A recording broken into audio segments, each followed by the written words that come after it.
Well, of course, I remember the Mr. Wheelo uh, because he really shaped us. He really formed us a lot. The class of 1968, he taught us English. He taught us religion.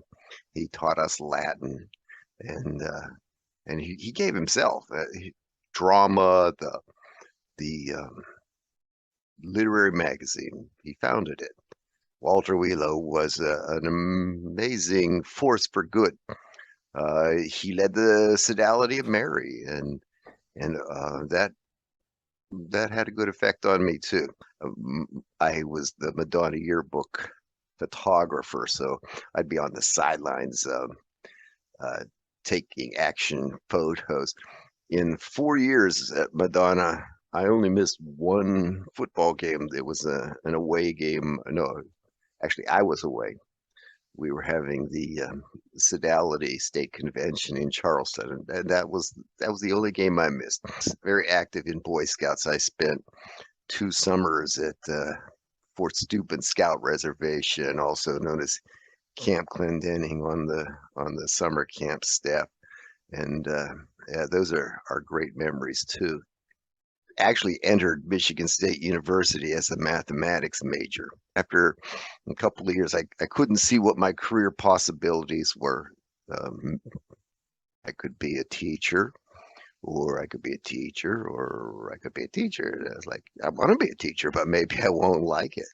So I switched to physics because it had more possibilities. Over the years, I've managed to get about one per year. I've been working for Westinghouse, now called Northrop Grumman, for 44 years. I've got 42 patents.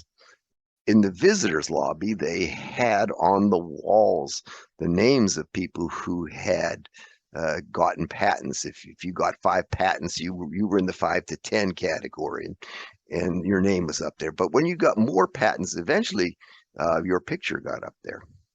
And then if you the largest group of all was 50 or more patents, and that was a pretty big picture. So I was ambitious then to see my picture up there someday. I've fallen a little short, but there's a whole lot of disclosures out there. In fact, when I'm done with this interview, I'm having a meeting with a patent lawyer. It goes on and on. When I was approaching retirement age, I was I had a job with the Council on Superconductivity, where they invited me to come to Rome for a meeting and bring your wife. It'll be nice.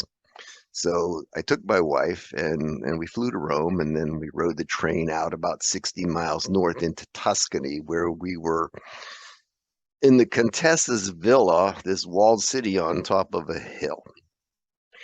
And we had our first meeting. The next day, uh, the past president pulls me aside and said, "John, we want you to be the next vice president." And I thought, well, that's crazy. What an idea. So I told my wife, I said, they want me to be the next vice president. And here she is. She's sitting on the couch in the Contessa's living room looking out of the hills of Tuscany. And she says, "Oh, that sounds like a pretty good gig."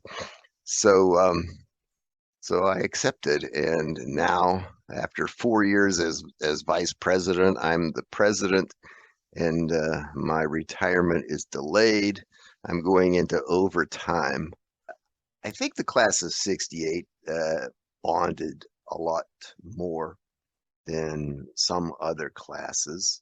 I'm not sure exactly why we love each other the way that we do, but it's a wonderful thing to have friends from so long ago that care about you.